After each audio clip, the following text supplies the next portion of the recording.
বিসমিল্লাহির রহমানির রহিম। সালাতু ওয়াসসালামু আলা রাসূলিল্লাহ সাল্লাল্লাহু আলাইহি ওয়াসাল্লাম। আপনারা দেখতে পাচ্ছেন বাবা মোহসেন আউলিয়া রহমতুল্লাহি আলাইহির মাজার শরীফ। হ্যাঁ, আমরা আজ শুক্রবার 10 অক্টোবর 2025 ইংরেজি তারিখ আমরা বের হয়েছি বাবা মোহসেন আউলিয়া রহমতুল্লাহি আলাইহির মাজার শরীফ জিয়ারতের উদ্দেশ্যে। জিনাদের অক্লান্ত পরিশ্রমে আজ আমরা এই উপমহাদেশে ইসলাম পেয়েছি। ওনাদের অন্যতম শাহ মোহসেন আউলিয়া রহমতুল্লাহি আলাইহি, ওনারা মামা বাগিনা দুজনই সুদূর ইয়েমেন থেকে, ইয়েমেন তখন আল আরবেরই একটা অংশ ছিল, ইয়েমেন থেকে ইসলামের প্রচারের লক্ষ্যে এখানে এসেছিল। এখানে তখন লোকমুখে শুনেছি, এখানে তখন জঙ্গল ছিল, কোনো মানুষজন ছিল না, অনেক কষ্টে ওনারা জিন দানবরা থাকতো। জামাল খানের মোমিন রোডের চেরাগি পাহাড় নামের একটা স্থানে একটা চেরাগের স্থান নিয়েছিল, যেই চেরাগের চাটিটা এখনো আছে, যে বদর শাহ আর মোহসেন আউলিয়া রহমতুল্লাহ আলাইহি মামা ভাগিনা। এই চাটি, ওই চাটি থেকে চট্ট থেকে চট্টগ্রাম, লোকমুখে শোনা। তো এই যে চাটি, এখনো সেই চাটি জ্বালানো হয় সরিষার তেল দিয়ে। প্রতিদিন সন্ধ্যার পর থেকেই সারা রাত জ্বলে এই চাটি। যাই হোক, ওইদিকে যাব না। পরবর্তী এখানে আবাদ করার পর বদর শাহ রহমতুল্লাহ আলাইহি চলে যান এবং উনি চট্টগ্রামের 25 কিলোমিটার দূরে শাহ মোহসেন আউলিয়া রহমতুল্লাহ আলাইহি সাধনায় নিয়োজিত হয়।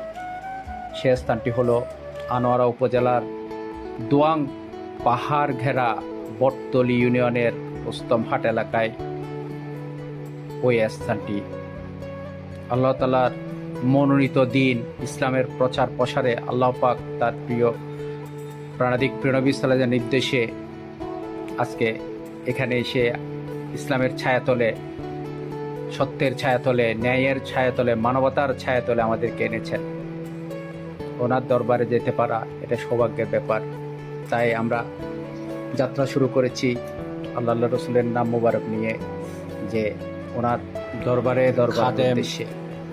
এবং অন্যান্য যারা আছেন ওনাদের সূত্রে জানা যায় হযরত মোহসেন আউলিয়া রহমতুল্লাহ আলাইহি প্রথমে আনোয়ারা উপজেলার দক্ষিণ গহিরা গ্রামের পশ্চিম সমুদ্র উপকূলে করির নামক স্থানে স্থান গ্রহণ করেন। গহিরা উপকূল থেকে প্রায় 8 মাইল পশ্চিমে বঙ্গোপসাগরের তীরে ছিল করির হাট। সময়ের বিবর্তনে করির হাটটি সাগরে বিলীন হয়ে যায়। সেই করির হাটে মামা ভাগিনা সাময়িকভাবে অবস্থান করেছিলেন। তাদের আস্তানাও গড়ে তোলা সেখানে। প্রথমে আগমনের স্থান এই জায়গাটির নাম বারৌলিয়ার আস্তানা হিসেবে ব্যাপক পরিচিতি লাভ করে। পরে বারৌলিয়ার আস্তানা হিসেবে খ্যাত স্থানটি একাধিকবার সাগরে তলিয়ে গেলেও এলাকার লোকজন নিকটবর্তী সমুদ্রের তীরের পুণ্যস্থান হিসেবে আবার বারৌলিয়ার আস্তানা নামক গৃহ পুনর্নির্মাণ করে আজও স্মৃতি ধরে রেখেছে। করিরহাট থেকে হযরত শাহ মোহসেন আউলিয়া রহমতুল্লাহি আলাইহি এবং হযরত শাহ মোহসেন আউলিয়া কর্ণফুলীর উত্তর পারে চলে আসেন। হযরত শাহ বদর আউলিয়া রহমতুল্লাহ আলাইহি আজকে চট্টগ্রামের চেরাগি পাহাড় নামের স্থানে এলাকায় চাটি জ্বালিয়ে অবস্থান গ্রহণ করেছিলেন। আউলিয়া ওখান থেকে মোহসেন আউলিয়া রহমতুল্লাহ আলাইহি অন্যদিকে এবং বদর আউলিয়া রহমতুল্লাহ আলাইহি আরেক দিকে চলে যান। মোহসেন আউলিয়া রহমতুল্লাহ আলাইহি অলৌকিক এর অনেক ক্ষমতা চারদিকে বিরাজমান, যা বলে শেষ করা যাবে না। শুধু এইটুকু বলি যে আউলিয়া ইকরামের সোহবত, আউলিয়া ইকরামকে পাওয়া, আল্লাহ রসুলকে পাওয়া, আউলিয়া ইকরামের হওয়া, আল্লাহ রসুলের হওয়া। সে আউলিয়া ইকরামের আজকে মাজার শরীফের উপর বিভিন্নভাবে নির্মমভাবে আজকে ইসলামের দুশমনরা হামলা করছে। আমার অনুরোধ থাকবে সকল অলি প্রেমিকরা এক হন, হকের অত্যন্ত প্রহরী হিসেবে একাকার হয়ে সত্য মানবতার ধারাকে এগিয়ে আনুন।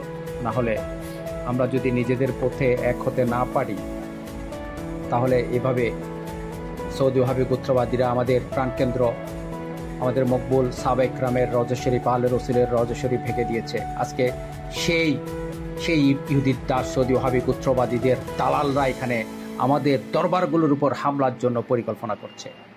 তাই সবাই এক হন, হক বাঁচাতে, আমাদের দরবারগুলো বাঁচাতে আমাদেরকে এক হতে হবেই।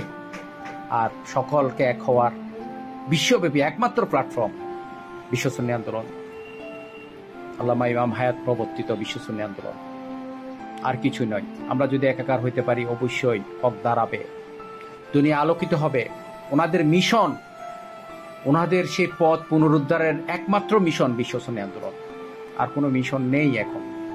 তাই আপনাদের প্রতি অনুরোধ, সবাই আমার ভিডিও যারা দেখছেন, যারা শুনছেন, আসুন আমরা একাকার হই ওনাদের মিশনে, ওনাদের সাথে, ওনাদের গোলাম হিসেবে আমরা হক কায়েম বাতিল উৎখাতে একাকার হই। আমরা যদি একাকার হতে না পারি, আজকে আমাদের প্রাণকেন্দ্র সৌদি ওয়াহাবি গোত্রবাদীদের হাতে, ঠিক সেই আফগানিস্তান তালেবানদের হাতে, ইরান শিয়াদের হাতে, এইভাবে আমরা ছিন্ন ভিন্ন হয়ে যাব। যেখানে আমাদেরকে আল্লাহ সুবহানাহু ওয়া তাআলা ওনার রজ্জুকে আঁকড়ে ধরে রাখতে বলেছেন, সেখানে আজ আমাদেরকে ছিন্ন ভিন্ন করে ফেলেছে, পাট পাট করে ফেলেছে। যেখানে আমরা এক থাকার কথা, সেখানে আমরা বিভিন্ন দলে উপদলে বিভক্ত হয়ে গিয়েছি। তো রক্ষার কোনো পথ আমি দেখছি না। বিশ্ব সুন্নি আন্দোলনে কাজ করে যাচ্ছে বিশ্বের সব দেশে, আর কেউ নেই। এরা সুন্নিয়তের নামে বাতিল জালেম অপশক্তিকে মেনে নিচ্ছে, সুন্নিয়তের নামে মাওলায়ে আহলে রসুলের বিরোধিতা করছে, মাওলায়ে আলাকে মদখোর বলছে, নাউজুবিল্লাহ মিন জালিক। মহাবিয়াজিদের দালালি করছে। আমাদেরকে রক্ষা করতে হবে। আমাদেরকে রক্ষার জন্য কেউ আসবে না। আল্লাহর রহমত হচ্ছে একটাই, সেটা হচ্ছে বিশ্ব সুন্নি আন্দোলন। এটাই আল্লাহর রহমত। এখানে আসুন সবাই একাকার হই, বিশ্ব সুন্নি আন্দোলন গড়ে তুলি। হকের অত্যন্ত প্রহরী হিসেবে নিজের দায়িত্বর সাথে সাথে সব মানুষকে রক্ষার একমাত্র প্ল্যাটফর্ম বিশ্ব সুন্নি আন্দোলন। আমরা একাকার হই। একাকার হতে পারলে শিয়াউল ইকরামের মিশন, মোহসেন আউলিয়া রহমতুল্লাহ আলাইহি, বদরশাহ রহমতুল্লাহ আলাইহির মিশন আমরা সফল হব। এবং আমরা সফল হতে পারলে বিশ্ব ব্যবস্থা আবার পুনরায় উদ্ধার হবে। সব মানুষ তার মানবতা ফিরে পাবে। সব মানুষ আবার মানুষ হিসেবে বাঁচতে পারবে। আল্লাহর দিন, অক্সিজেন যেরকম, সূর্যের আলো যেরকম, মাটি পানি যেরকম, ঠিক সেম সব মানুষ তার পথ ফিরে পাবে। না হলে ধ্বংস হয়ে যাবে, ধ্বংস অবধারিত। আসসালামু আলাইকুম ওয়া রাহমাতুল্লাহি ওয়া বারাকাতুহু।